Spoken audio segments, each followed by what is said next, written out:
वनहनु अला ज़ालिका लमिनश शाहिदीन वश्शाकिरीन वल्हम्दुलिल्लाहि रब्बिल आलमीन। मुअज़्ज़ज़ उलमाए किराम, सदर बावकार मदरसा गौसिया ज़ीनतुल उलूम के अराकीन व असातिज़ा, बिलखुसूस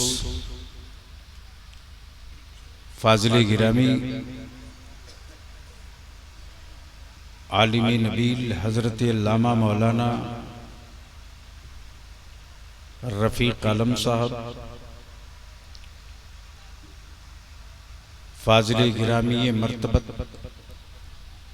हज़रत अल्लामा मौलाना मोहम्मद इस्माइल साहब और दिगर हमारे मुअज़्ज़ज़ उलमाए किराम, अभी हम और आप जमाते अहले सुन्नत के उस सुलझे हुए खतीब की गुफ्तगू समाअत कर रहे थे जिनकी गुफ्तगू का लहजा भी संजीदा और संजीदगी में भी इस्लाह का तेवर और तेवर में भी तामीर छुपा हो, ऐसी गुफ्तगू कम सुनने को मिलती है। फाज़िल गिरामी हज़रत अल्लामा मौलाना खतीबुल हिंद कमरुद्दीन साहब क़िबला की बड़ी बसीरत अफरोज गुफ्तगू आपने समाअत की। शायर इस्लाम मद्दाह खैरुल अनाम जनाबे सोहराब रज़ा क़ादरी से तग़ज़्ज़ुल के रंग में तसव्वुफ़ समाअत किया है।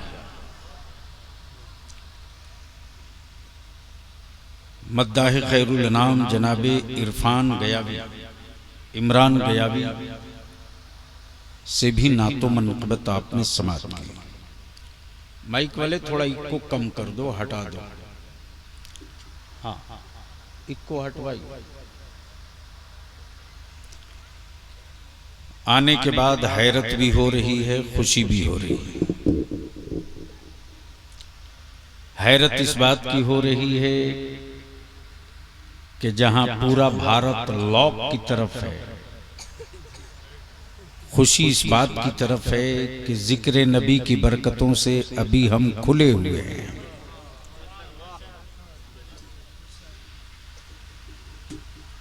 और मेरा अपना मानना है कि न चांद ने अपना सफर रोका है, न सूरज ने अपनी गर्दिश छोड़ी है।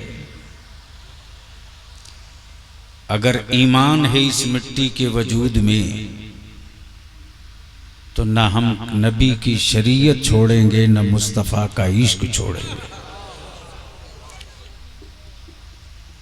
फाज़िल गिरामी हज़रत अल्लामा रफ़ीक आलम साहब ने शुक्रिया अदा किया, नाचीज़ बलियावी की हिम्मत अफजाई की।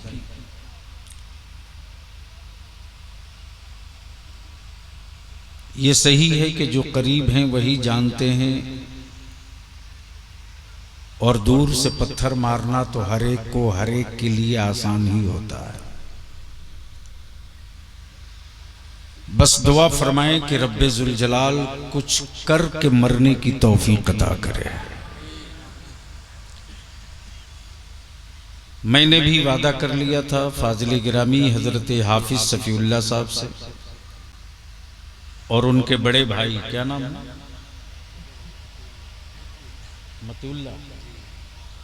मतिउल्लाह साहब ने बताया कि कोलाबा में मुंबई में आपकी तकरीर होती थी, अनवारुल हक साहब, और बहुत दिली ख्वाहिश थी कि आपकी हाजिरी हो जाती, लेकिन कोई लाख कोशिश कर ले कहीं पहुंच नहीं सकता। रब की जानिब से अगर मंजूर है तो कोई रोक भी नहीं सकता।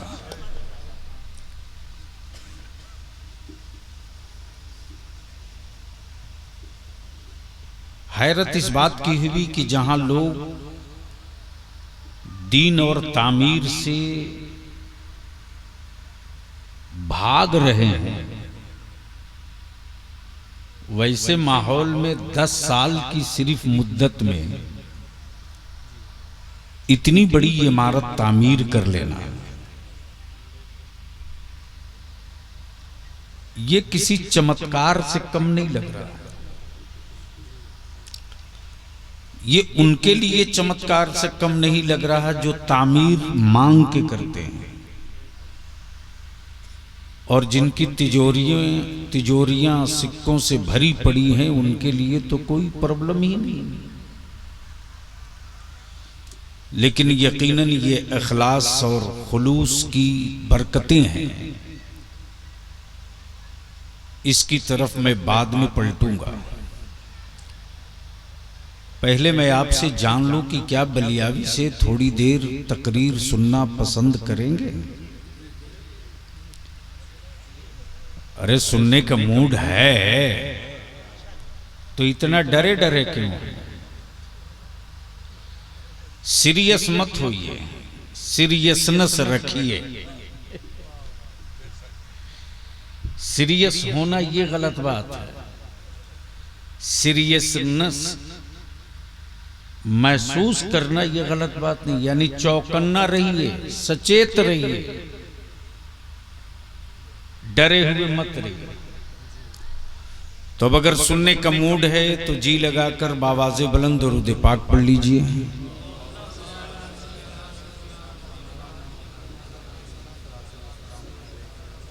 क्या हजरत, रमजान शरीफ इतना करीब है, दरूद शरीफ इतनी धीमे? अरे रमजान शरीफ का इस्तकबाल करने का इरादा है कि नहीं है? कुछ तो बोलिए। रोजा रखने की नीयत है ना? हाँ, तो ऐसे मौके से तो और जरा लाहक करके आकाए कौनैन की बारगाह में इस नीयत के साथ कि कासिमे नेमत हैं आप, मेरी हयात में इतनी वुसअत हो जाए कि मैं रोजे भी रख लूं, तरावी भी पढ़ लूं, शबे कदर की रातें भी बिता लूं। इसलिए बावाज़े बुलंद पढ़िए, अल्लाहुम्मा सल्ली अला सय्यदिना मौलाना मुहम्मदिन बारिक वसल्लिम सल्लु अलैहि सलातुम व सलामन अलैका या रसूल अल्लाह सल्लल्लाहु अलैहि वसल्लम। आपका वो मतला क्या था? रात भर मिसरे सानी नात पढ़ती रही, वादियां रात भर। जब ये पढ़ रहे थे तो मेरी फिक्र पर एक मिसरा टकरा गया। तवज्जो चाहूं, अहले स्टेज दिल लगा दे तो थोड़ी देर तकरीर कर दो।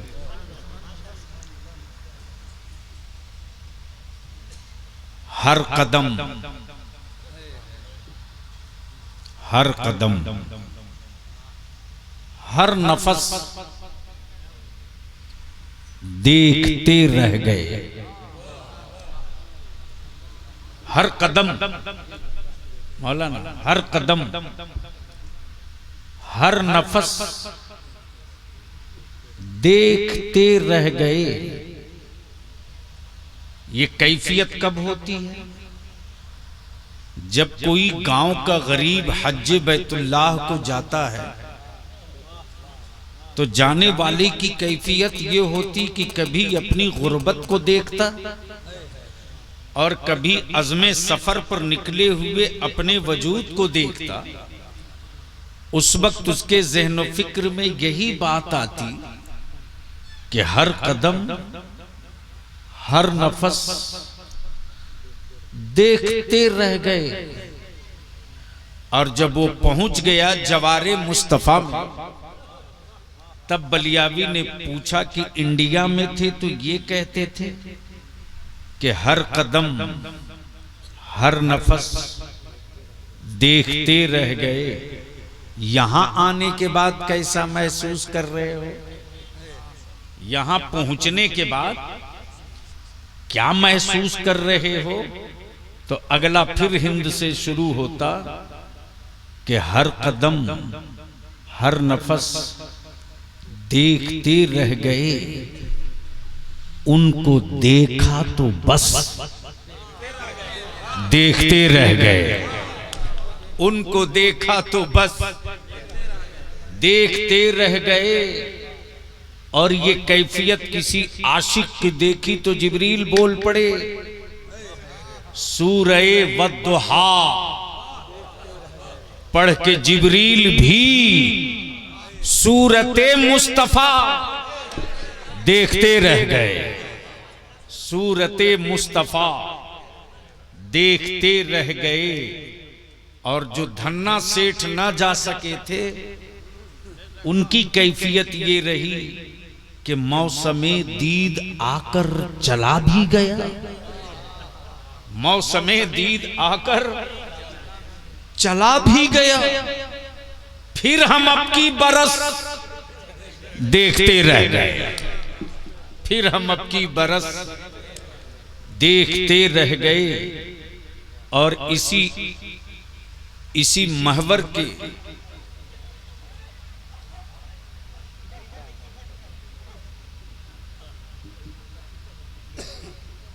हाँ, अब क्या कीजिएगा, वो भी तो हिंदुस्तानी है, इंतजार कीजिए किसी दिन उस पर भी ठप्पा लगेगा।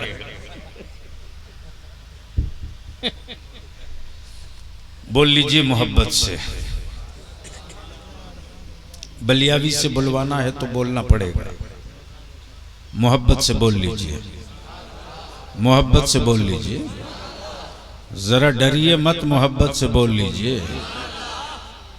इस वक्त पूरी दुनिया में रिसर्च हो रहा है किताबों पर, किताबों पर, और दुनिया किताबों से खाली नहीं है। हर मुल्क की अलग किताब है जिसे आइन कहते हैं, वो मुल्क की किताब है। अहले फिक्र की तवज्जो चाहूं, अल्लामा इस्माइल साहब सर उठाइए, खानकाह में रहिएगा तब मुराद, बाबा आदमी है। आइन मुल्क का किताब है, तवज्जो चाहूं, आइन मुल्क का किताब है, आइन मुल्क का किताब है।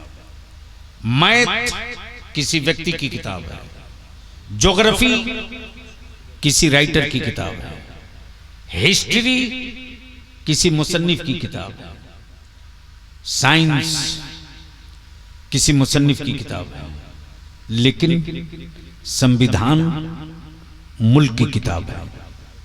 वो किसी एक कम्युनिटी की नहीं, किसी एक स्टेट की नहीं, किसी एक सूबे की नहीं, किसी एक जात की नहीं, किसी एक बिरादरी की नहीं, किसी एक फर्द की नहीं, बल्कि हर जात का हक बराबर, हर सूबे का हक बराबर, हर कम्युनिटी का हक बराबर, इसलिए कि वो मुल्क की किताब है, वो मुल्क की किताब है। अब उस किताब के जरिए ही, उसी किताब के जरिए सूबों का हक दिया, सूबों का हक दिया, अवाम का हक दिया, एमपी का हक दिया, मिनिस्टर का हक दिया, कानून का हक दिया, बोलने का हक दिया, चलने जीने खाने मरने का हक दिया, उसी एक किताब में, उसी एक किताब में। लेकिन हर मुल्क के किताब में हर साल 2 साल के बाद कुछ ना कुछ चेंजिंग होते रहते हैं, जरूरत के हिसाब से, हालात के हिसाब से, मौसम के हिसाब से, एक्सीडेंट के हिसाब से, कानून के हिसाब से, क्राइम के हिसाब से, उसमें चेंजिंग और अमेंडमेंट का होना लाजमी है। लेकिन पूरी दुनिया में एक किताब ऐसी है जो किसी मुल्क की किताब नहीं, पूरी इंसानियत की किताब है, सिर्फ एक बिरादरी की किताब नहीं, हर फर्द की किताब है। अब जरा सब जहन को थोड़ा करीब कर लीजिए।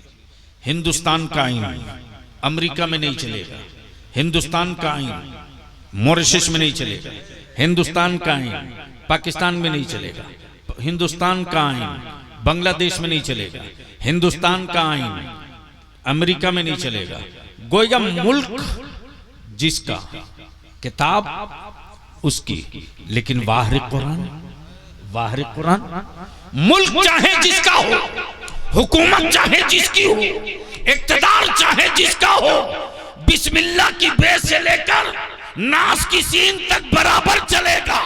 उसमें नुक्ता नहीं बदला जाएगा, उसमें जेर नहीं बदली जाएगी, उसमें जबर नहीं बदला जाएगा, उसमें पेश और तस्दीद नहीं बदलने वाला। और हर मुल्क वाले ने कहा यह किताब मेरे लिए है, हर कौम ने कहा यह किताब मेरे लिए है, हर बिरादरी ने कहा यह किताब मेरे लिए है, हर मजलूम ने कहा यह किताब मेरे लिए है, हर हाकिम ने कहा यह किताब मेरे लिए है, हर वजीर ने कहा यह किताब मेरे लिए है, हर मखलूक ने कहा यह किताब मेरे लिए।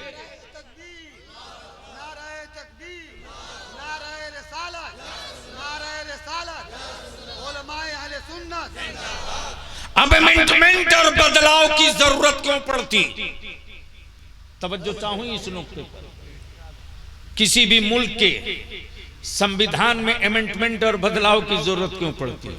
इसलिए कि क्राइम नया है, करप्शन नया है, एक्सीडेंट नया है, क्राइम नया है, करप्शन नया है, एक्सीडेंट नया है।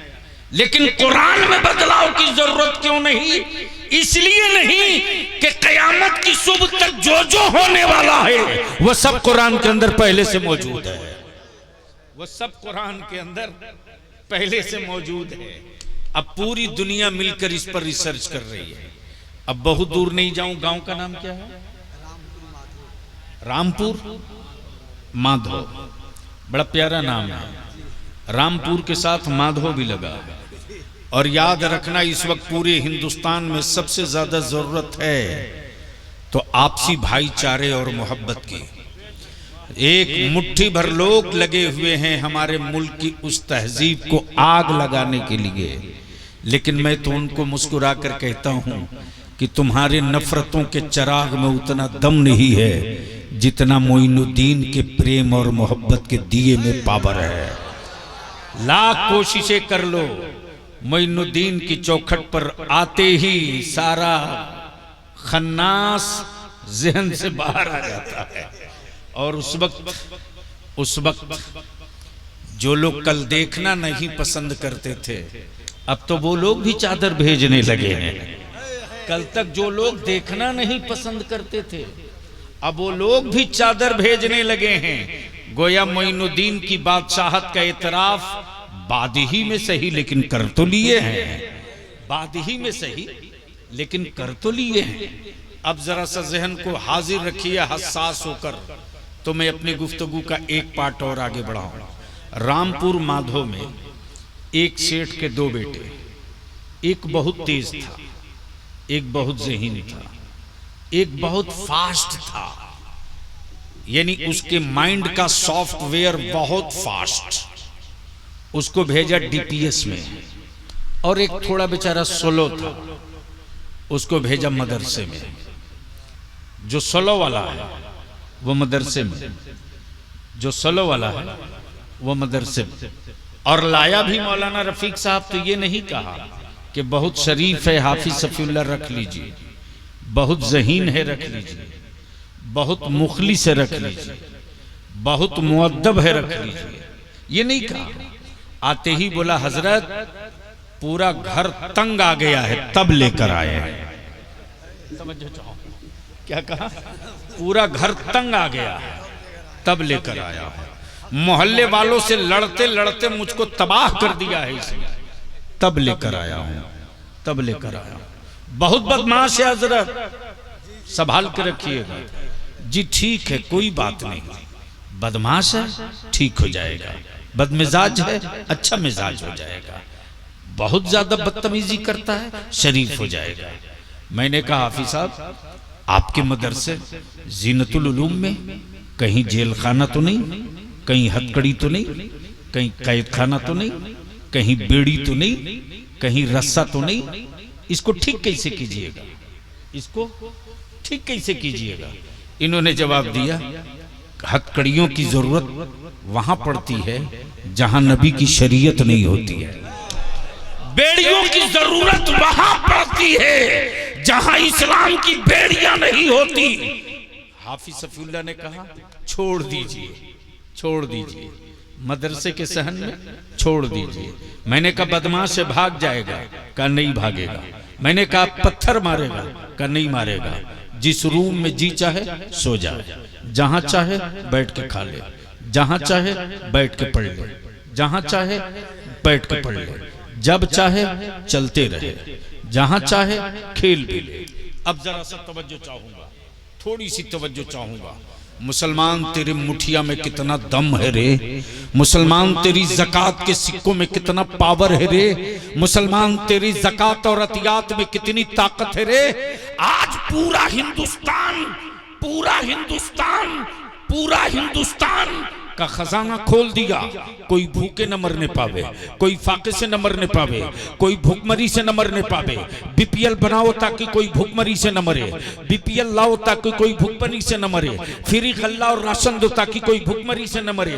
फिर भी हिंदुस्तान में कोई न कोई अखबार ये खबर जरूर छाप देता है कि फला की भूख, फला की मौत भूख से हो गई है, फला की मौत भूख से हो गई है, फला गुर्बत की वजह से फाके से गुजर रहा था जिसकी वजह से मौत हो गई। लेकिन बलियाबी डंके की चोट पर कहता है रसूलुल्लाह की उम्मत और आशिकाने मुस्तफा के सिक्कों में तिजोरियां बाकी रहेगी। और नबी के इश्क का सूरज अगर ईमान वालों के वजूद में चमकता रहेगा और नबी कौनैन की मोहब्बत से अगर वजूद सरसार रहेगा तो याद रख लेना, हुकूमतों के खजानों से पलने वाले मुल्क के लोग भूख से तो मर सकते हैं, लेकिन नबी की ज़कात पर चलने वाले मदरसों का कोई बच्चा हिंदुस्तान में भूख से नहीं मर सकता है, हिंदुस्तान में कभी भूख से नहीं मर सकता है। इसलिए कि आज भी मेरी मावों की गैरत जिंदा है। आज भी अगर मस्जिदों के मीनारों से ऐलान हो जाए कि रसूलुल्लाह के मेहमानों के लिए शाम को खाने के लिए चावल नहीं है तो मेरी माएं अपने बच्चों का राशन कम कर देती है। मेरे मुस्तफा का मेहमान भूखा नहीं रहना चाहिए, मेरे नबी का मेहमान भूखा नहीं रहना चाहिए। हम आधी रोटी खा करके रात बिता लेंगे, लेकिन जो कुरान सीने में रखने वाला है वो कभी आधा पेट नहीं खाएगा, वो कभी आधा पेट नहीं खाएगा। उसे सिकम सैर होके खिलाओ। ये गैरत है, ये सखावत है और ये जुरात सिर्फ उस कौम में है जो कौम नबी से इश्क करती है, वो कौम जो रसूलुल्लाह से मोहब्बत करती है। एक इंजीनियरिंग के लिए डीएवी में गया है और एक गांव के मदरसा जीनतुल उलूम में आया है। बाप पर अचानक अटैक आया है, बाप पर अचानक अटैक आया है। खबर दोनों को गई है, खबर दोनों को गई है, एक दिल्ली वाले को भी और एक मदरसे वाले को भी। मदरसा वाला बेचारा थोड़ा सा साउंडलेस था, थोड़ा सा बुद्धू टाइप का था। सबने निगलेक्ट किया, भाई ने भी निगलेक्ट किया, बाप ने भी निगलेक्ट किया, चचा ने भी निगलेक्ट किया, दादा ने भी निगलेक्ट किया कि ये उतना अच्छा काम का नहीं है। दिल्ली वाला रिजर्वेशन के इंतजार में, मिले तो जाऊं, सोचूंगा तो जाऊंगा, फुर्सत मिलेगी तो जाऊंगा। लेकिन जैसे ही मदरसे वाले को खबर मिली वैसे ही मदरसे वाला अपने सीने में कुरान दाबे हुए दौड़े जा रहा है मदरसे की तरफ। मौलाना गयासुद्दीन ने पूछा कहाँ जा रहे हो? कहा अब्बू बीमार हैं, जाने दीजिए, अब्बू बीमार हैं, जाने दीजिए, अब्बू बीमार हैं, जाने दीजिए। जैसे ही पहुंचा देखा दवा फायदा नहीं कर रही, दवा काम नहीं कर रही है, दवा असर नहीं कर रही है। बिल्कुल बिल्कुल एक्सरे में नॉर्मल है, सीटी स्कैन में नॉर्मल है, एक्सरे में नॉर्मल है, सीटी स्कैन में नॉर्मल है, फिर भी दवा काम नहीं कर रही, फिर भी दवा सही काम नहीं कर रही। बच्चा पहुंचा है, बाप को लेटा हुआ देखा है, फिर वापस लौटा है, फिर वापस लौटा है। अब आया है तो उसके हाथ में एक गिलास है, गिलास में पानी है, दौड़े दौड़े आ रहा, दौड़े दौड़े आ रहा। जैसे ही मदरसे के सहन में पहुंचा है आवाज दे रहा, हाफिज साहब, हाफिज साहब दौड़े, क्या हुआ, खैरियत तो है? कहा जल्दी से पानी पढ़ दीजिए, अब्बू बीमार हैं, पढ़ दीजिए, अब्बू बीमार हैं, पढ़ दीजिए, अब्बू बीमार हैं, पढ़ दीजिए। क्या पढ़िए नहीं बोल रहा, अब्बू बीमार हैं, पढ़ दीजिए, अब्बू बीमार हैं, पढ़ दीजिए। हाफिज साहब ने पानी लिया और पानी लेने के बाद चारों कुल पढ़ दिया, दरूद शरीफ पढ़ दिया और पढ़कर पानी पर दम कर दिया। दम करके कहा बेटे लेके जा। जो बच्चा दौड़ कर आया था वही बच्चा धीरे धीरे आहिस्ते आहिस्ते कदम बराबर बराबर नाप नाप कर रुक रुक कर, मैंने कहा आए थे दौड़कर, अब धीरे धीरे क्यों जा रहे हो? आहिस्ते आहिस्ते क्यों जा रहे हो? धीरे धीरे क्यों जा रहे हो? रुक रुक कर क्यों जा रहे हो?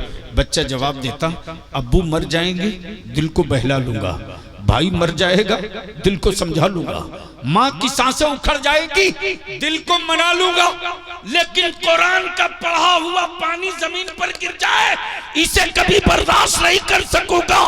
अब बलियाबी को अर्ज कर ले दो, अरे जिस कौम के वजूद में कुरान का पढ़ा हुआ पानी का ये एहतराम है, उस कौम की औलादों में कुरान का कितना एहतराम होगा। इसका नारे तकबीर, नारे रिसालत, मसलके आला हजरत हुजूर गाज़िए मिल्लत। नारे तकबीर, नारे रिसालत।